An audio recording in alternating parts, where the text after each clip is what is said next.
ఓం నమో మహద్భ్యో గురుభ్య. వేమన పద్యరత్నాలు, మహాకవి వేమన, ప్రజాకవి వేమన లోకరీతులను బాగా చవిచూచిన వాడన్నమాట. అలాంటి వాడు తన యొక్క అనుభూతులను, అనుభవాలను మనకు పద్యాల రూపంలో అందించారు. అలాంటి పద్యాలను కూడా మనము చెప్పుకుంటున్నాం. వాటిల్లో మూర్ఖ పద్ధతిని గత కొన్ని రోజులుగా చెప్పుకుంటున్నాం. మరి తరువాతి భాగం, కసవును తినువాడు గణఫలాదుల రుచి కానలేడు కాదే, వాని ఎట్లు చిన్న చదువులకును మిన్న జ్ఞానము రాదు. కసవును తినువాడు గణఫలంబుల రుచి కానలేడుగాదే. కసవును అంటే ఏంటంటే నానా గడ్డి అంటాం కదా మనం, అది ఇది అంతా తినేటటువంటి వాడు. మరి ఘనఫల రుచి, ఘనఫలంబుల రుచి అన్నమాట. ఘనం అంటే ఏంటంటే పెద్ద అని అర్థం కూడా ఉంది. ఇక్కడ ఘన అంటే మంచి అని అర్థం అన్నమాట. మంచి ఫలాల యొక్క రుచిని కానలేడు గదే. అలాంటి గడ్డి, మరి ఇలాంటి చిన్న చిన్నటువంటి వస్తువులను ఎదుపడితే తినేటటువంటి వాడు బాగా మంచి ఫలముల్లో ఉన్నటువంటి పండ్లల్లో ఉన్నటువంటి రుచిని కానలేడు కాదే, అంటే చూడలేడు కదా. వాని ఎట్లు ఆ విధంగా అలాంటి వానిలాగా చిన్న చదువులకును మిన్న జ్ఞానము రాదు. వానిలాగానే చిన్న చదువులకు అంటే ఏంటంటే మామూలుగా ఏదో 4వ తరగతి చదువుకున్నాను, 5వ తరగతి చదువుకున్నాను, ఏదైనా అది వానాకాల చదువు అది ఇది అంటూ ఉంటారు. చిన్న చదువు అంటే తక్కువ చదువు. ఆ తక్కువ చదువులకును మిన్న జ్ఞానము రాదు, గొప్ప జ్ఞానము రాదు, మంచి జ్ఞానము రాదు అని చెప్తున్నాడు. అంటే మంచి చదువులు చదువుకోవాలి అంటే వేమన ఉద్దేశం ఏంటంటే ఆత్మజ్ఞాన సంపన్నులు కావాలి, వేద విద్యలను నేర్చుకోవాలి అని బాగా శ్రద్ధగా చదువుకొని గొప్ప పండితులు కావాలి అని కూడా, ఆయన జ్ఞానులు కావాలని కూడా అందరికీ చెప్తున్నాడు అన్నమాట.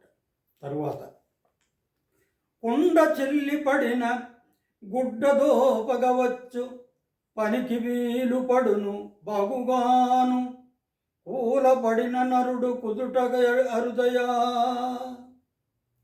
చూడండి, కుండ చిల్లి పడిన, కుండకు చిల్లి అంటే రంధ్రం, రంధ్రం పడింది అనుకోండి. అంటే ఇప్పుడు ఎక్కువ కుండలు వాడడం లేదు. పాత రోజుల్లో ఎక్కువ కుండలు వాడేవాడు. ఆ కాలం నాడు వాడే కదా వేమన. అదే చెప్తాడు, కుండ చిల్లి పడిన, ఆ కుండకు రంధ్రం పడితే గుడ్డ దోపగవచ్చు, గుడ్డ పెట్టవచ్చు అన్నమాట. మామూలుగా చాలామంది చిన్న చిన్న ధాన్యాలు, పెసలు, పప్పులు ఇలాంటి వాటినన్నిటి కూడా కుండల్లో పెడితే అవి పుచ్చిపోకుండా బాగుంటాయనే ఉద్దేశంతో పెడతారు. ఒకవేళ ఎక్కడైనా రంధ్రం పడింది అనుకోండి, గుడ్డను దోపి మరి దాంట్లో ఉంటారు. అంటే ఆ గుడ్డను దోపితే ఆ కుండ మనకు ఉపయోగపడుతూ ఉంటుంది అని చెప్పడం. పనికి వీలు పడును, అది మనకు ఉపయోగపడుతుంది, బాగుగాను అన్ని విధాలుగాను అని.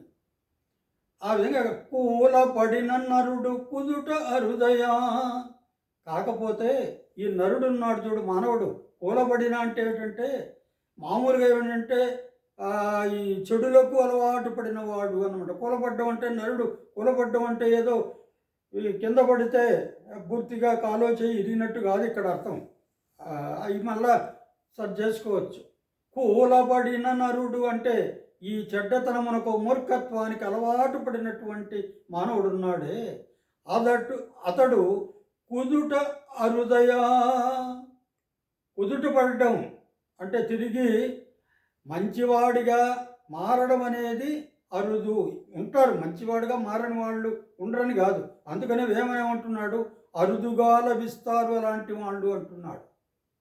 ఒకవేళ మనం మరి ఏదైనా అంగవైకల్యం అన్నీ కూడా జరిగినా కూడా మంచి వైద్యం అన్నీ చేసుకుంటే వాళ్ళు కూడా బాగా నడవడము, వాళ్ళ పనులు వాళ్ళు చేసుకోవడం కూడా అరుదుగా దొరుకుతుంది అని కూడా అర్థం మనం చెప్పుకోవచ్చు. పద్యం మరొకసారి చూడండి, కుండ చెల్లి పడిన గుడ్డదోపగ, పనికి వీలు పడును బాగుగాను, ఊలబడిన నరుడు కుదుట హృదయం విశ్వదాభిరామ వినురవేమా. తరువాత పద్యం. కరము పాలు తెచ్చి కాచి చక్కెర వేయ భక్ష్యమగునే ఎన్న భ్రష్టుడట్లే ఎంత చెప్పి చివర నెసగిన పొసగునే. చూడండి, కరము పాలు తెచ్చి, కరం అంటే గాడిద, ఆ గాడిద పాలు తెచ్చి కాచి బాగా కాచి అందులో చక్కెర చక్కెర వేస్తే భక్ష్యమగునే అంటే త్రాగడానికి వీలవునా అంటున్నాడు. అంటే మామూలుగా గాడిద పాలు ఎందుకు పనికిరావు అనేది ఈ పాత మాట.